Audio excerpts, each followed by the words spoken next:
Recce उपचार का प्रभाव, मन शांत होता है, तनाव से मुक्ति मिलती है, क्योंकि जब आप ईश्वर से कनेक्ट हो जाते हैं तो आप आनंदित हो जाते हैं। शरीर में चेतना मतलब ऊर्जा का विकास होता है, ऊर्जा बढ़नी शुरू हो जाती है। दर्द में तो रेकी का इतना अद्भुत उपचार का रिजल्ट आता है, कैसे चीजें बदलनी शुरू हो जाती हैं। शरीर में ऊर्जा का लेवल बढ़ना शुरू हो जाता है, ओरा का लेवल बढ़ना शुरू हो जाता है। साथ ही साथ रेकी के द्वारा बड़ी से बड़ी बीमारी को ठीक किया जा सकता है। अब बड़ी से बड़ी बीमारी क्या हो सकती है? ऐसी बीमारी हो सकती है जो लोग जिसको इम्पॉसिबल समझ रहे हैं, ये ठीक नहीं हो सकती। जब इम्पॉसिबल चीजें ठीक हो रही हैं, एक दर्द को क्षण भर में ठीक किया जा सकता है। जो एक व्यक्ति को 10 साल से दर्द है, वो दवाइयां खा रहा है, उसको ऑपरेशन बता दिया गया है, लेकिन अगर उसको 1 2 3 मिनट में ही या क्षण भर में ही उसके लाइफ में परिवर्तन आ रहा है, उसका उस दर्द को 50 या 80% तक, 90 100% तक उसको इंप्रूवमेंट आ रहा है, तो इम्पॉसिबल को पॉसिबल करना ही तो हुआ। वैसे ही बीमारियों को भी ठीक किया जा सकता है, ऐसी बीमारी जिनका कोई समाधान निश्चित नहीं है, लेकिन उसमें समय लग सकता है दोस्तों। क्षण भर में कौन कुछ चीजों का आप अनुभव कर सकते हैं, दर्द को तुरंत आप फील कर पाते हैं। लेकिन ऐसी बीमारी जो ऐसा हो सकता है कि जन्म से ही किसी व्यक्ति को हो सकती है, ऐसा हो सकता है कि उसके जीन्स में वो बीमारी हो, पहले से ही एक कहते हैं कि जेनेटिक प्रॉब्लम हो, ऐसा भी हो सकता है। तो वो प्रॉब्लम एकदम कैसे ठीक होने वाली है? वहां पर बदलाव तो आने शुरू होते हैं, लेकिन हम फील नहीं होते, क्योंकि तुरंत पता नहीं लगता, दर्द में तुरंत फील हो जाता है। तो बाकी जो समस्याएं होती है दर्द के अलावा, उनमें भी बेहतर रिजल्ट कुछ देर बाद एक व्यक्ति देखना शुरू कर देता है। रेकी से सजीव और निर्जीव वस्तुओं को भी बदला जा सकता है। जैसे कि आपने समझा है कि हर एक निर्जीव सजीव वस्तु में जब एनर्जी है, तो उनके अंदर भी बदलाव करना निश्चित हो जाता है।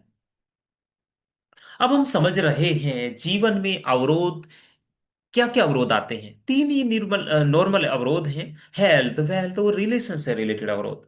और इन तीन अवरोध से ही एक व्यक्ति जूझता रहता है। वो कैसे इन अवरोध से छुटकारा पाए? एक व्यक्ति हेल्थ की समस्या से जूझ रहा है, दूसरा व्यक्ति वेल्थ की समस्या से जूझ रहा है, तीसरा व्यक्ति रिलेशन की समस्या से जूझ रहा है। लेकिन इसके लिए वो अपने आप खुद प्रयास नहीं करते हैं, इसके लिए वो दूसरे कुछ लोगों के पास जाते हैं। हेल्थ के लिए दूसरे लोगों के पास जाते हैं, दूसरे लोगों से सजेशन लेते हैं, कैसे उपचार करूं, क्या उपचार लेना चाहिए, कुछ दवाइयां खाना शुरू करते हैं। लेकिन कुछ इश्यूज दवाइयों से भी ठीक नहीं होते हैं। डॉक्टर्स लोग अपना काम कर रहे हैं, अपने अच्छे कर्म करते हैं, वो एक इंसान को ठीक करना चाहते हैं, लेकिन उनके पास जो अवेलेबल चीजें हैं वो उन्हीं से प्रोसेस कर पाते हैं। उनके पास दवाइयां होती हैं, वो अच्छी से अच्छी दवाई व्यक्ति को देने की कोशिश करते हैं, उनको डायग्नोज करके।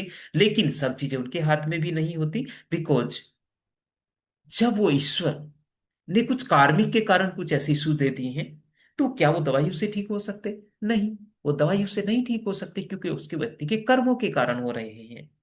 ऐसा हो सकता है कि एक व्यक्ति को कुछ ऐसी बीमारी लग जाती है जिसका कोई समाधान नहीं है। क्या वजह है? कर्म के कारण है। जितनी भी ऐसी बीमारी है जो जिनका रिजल्ट इम्पॉसिबल है, जिनका कुछ कह सकते हैं कि सुधार नहीं हो रहा है, डॉक्टर्स भी कहते हैं कि इसको ठीक करना पूर्ण रूप से संभव नहीं है, वो तो सारे कार्मिक इशू के कारण होते हैं। रेकी से जब हम अपने कर्मों को काटना शुरू कर देते हैं, कर्मों की लक्ष्मा याचना करना शुरू कर देते हैं, तो धीरे धीरे चीजें बदलनी शुरू हो जाती हैं, और आपकी जो मेडिसिन से जो दवाइयां हैं वो भी धीरे धीरे छूटनी शुरू हो जाती हैं। साथ ही साथ वेल्थ, कुछ लोगों के जीवन में जो वेल्थ से रिलेटेड इशू आ रहे हैं, जब वो उनके विचार पॉजिटिव होते हैं तो उनमें भी परिवर्तन आना शुरू हो जाता है। रिलेशन बेहतर कब होते हैं? जब पॉजिटिव व्यक्ति हो जाता है, हैप्पीनेस उसको मिलनी शुरू हो जाती है, तो उसके रिलेशन भी बेहतर होने शुरू हो जाते हैं।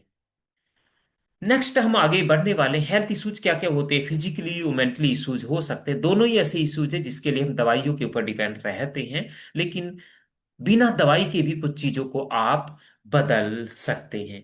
कि अब ये अवरोध जो आ रहे हैं वो किस वजह से आ सकते हैं? जैसे कि मैंने अभी थोड़ी देर पहले भी बताया है कि हम आहार के कारण हमारे जीवन में कुछ इश्यू आ सकते हैं, कोई भी बीमारी है, कोई भी प्रॉब्लम है। दूसरा, हमारे निगेटिव थॉट के कारण आ सकते हैं, या फिर हमारे कार्मिक के कारण आ सकते हैं।